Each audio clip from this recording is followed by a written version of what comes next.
The room burst into laughter. Crystal glasses clinked, someone even wiped tears from their eyes. And in the center of it all, I stood frozen, holding a silver tray, wearing a polite smile, while my own son let them call me something I never imagined I'd hear in my lifetime. Not Mom, not Emily, but servanty. In that moment I had two choices. Swallow the humiliation like I had swallowed so many things before, or finally say the words that would change our family forever. I chose to speak. And what happened next is something none of them expected. Welcome to my YouTube channel Whisper Stories, where silence speaks. My name is Emily Harper, and I am 60 years old.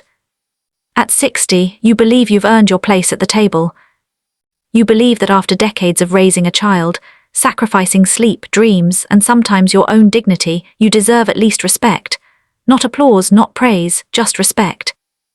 But respect, I learned that night, can disappear in a single sentence.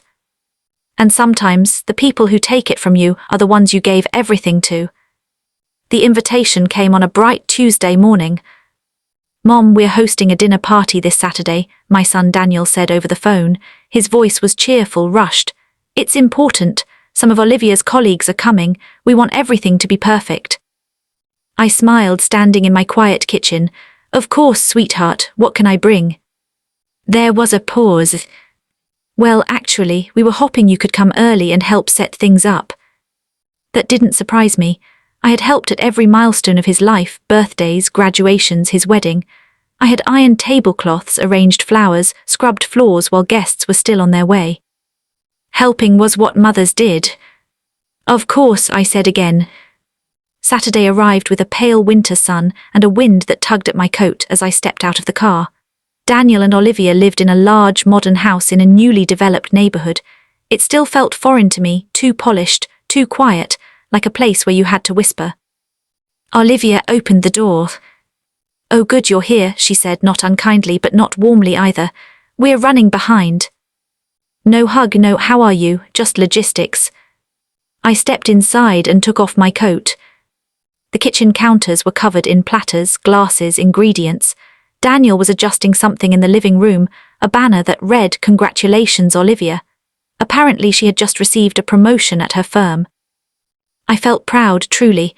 I had always encouraged Daniel to marry someone ambitious, someone strong. Mom, could you chop the vegetables? Daniel asked without looking at me.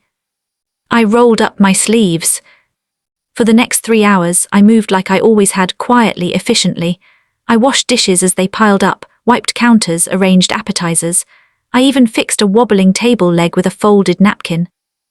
As the first guests began to arrive, Olivia disappeared upstairs to change into an elegant navy dress. Daniel changed into a tailored suit. I glanced down at myself. I had worn a simple floral blouse and black slacks, modest, neat. But suddenly, standing in that kitchen with a dish towel in my hand, I felt invisible. The doorbell rang again and again. Laughter filled the house. The living room buzzed with voices and clinking glasses. I stayed in the kitchen, refilling trays and sending them out with Daniel. At one point, I stepped into the living room to place a platter of hors d'oeuvres on the coffee table. That's when it happened. A tall woman in a red dress asked Olivia, "Oh, is she catering for you tonight?" Olivia laughed lightly. "Oh no," she said, waving her hand dismissively. "That's just Daniel's mom. She insists on helping. She's practically our little servant at every event." The room erupted in soft, polite laughter. Servant. The word floated in the air like smoke. I felt it settle on my shoulders. For a second I thought maybe I had misheard, but then Daniel chuckled. "Yeah, Mom loves keeping busy," he added. "We'd be lost without her." Lost without me. But not grateful. Not respectful. Just amused. My face burned. I kept my eyes down, placed the platter carefully and turned back toward the kitchen. No one stopped me. No one corrected the word. Servant. In the kitchen I stood still. My hands trembled slightly as I gripped the edge of the counter. 60 years old. I had worked 2 jobs when Daniel was small. His father left when he was 5. I remember sitting at the kitchen table late at night, calculating bills while Daniel slept on the couch beside me because he said he felt safer near me. I had packed every lunch, attended every parent-teacher conference, cheered at every soccer game. And now, in a house I had helped him buy with my savings for the down payment, I was the servant. Tears threatened to spill, but I swallowed them. I would not cry in that kitchen. Not tonight. As the evening continued, I moved more slowly. Something inside me had shifted. I began to notice things I had ignored before, the way Olivia corrected my placement of the wine glasses, the way Daniel introduced me to guests without meeting my eyes. "This is my mom," he would say casually as if I were a neighbor who had dropped by. Not the woman who built his life from scratch. At dinner, there was no seat for me at the main table. "Oh, we thought you might want to eat later," Olivia said when I hesitated. "Of course. The servant eats after the guests." I nodded. "Of course." I don't know exactly when the humiliation turned into clarity. Perhaps it was when I stood alone in the kitchen again, listening to Olivia give a toast about hard work and independence. Perhaps it was when I heard Daniel tell someone, "Yeah, Mom's always been good at supporting roles." Supporting roles. As if my life had been a background character in his story. That's when I realized something painful but powerful. I had allowed this. Not the insult, I would never allow that. But the pattern. For years I had given without boundaries, helped without being asked twice, stepped back so they could step forward. I had mistaken sacrifice for love. But love without respect becomes servitude. And I was not a servant. I dried my hands carefully. Then I walked into the living room. The laughter quieted slightly as I approached. Daniel was mid-conversation. Olivia was holding a glass of champagne. I cleared my throat. "Daniel," I said calmly. "Olivia, may I say something?"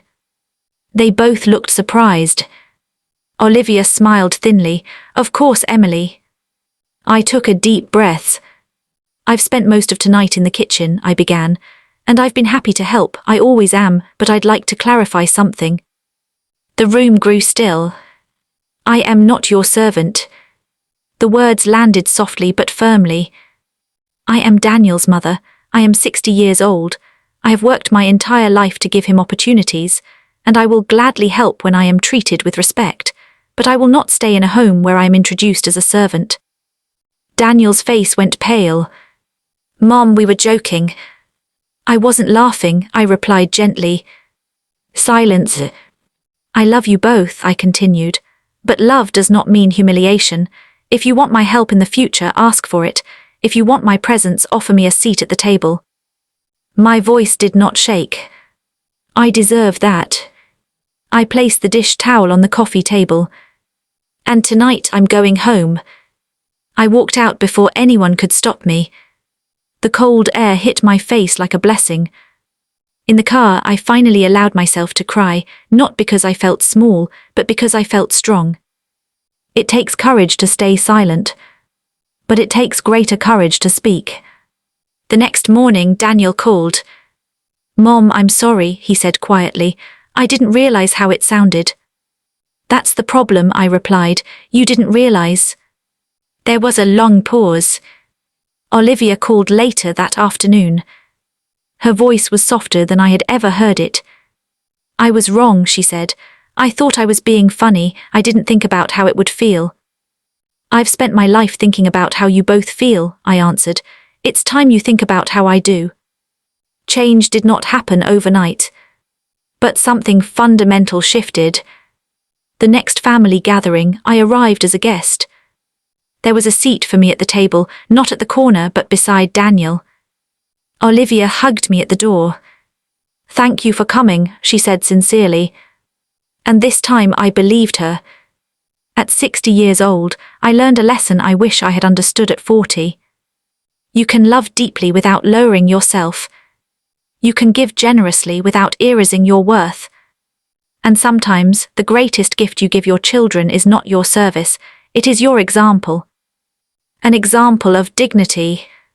An example of boundaries. An example of self-respect. Because when you allow others to treat you like a servant, they eventually forget you were ever the queen of your own life.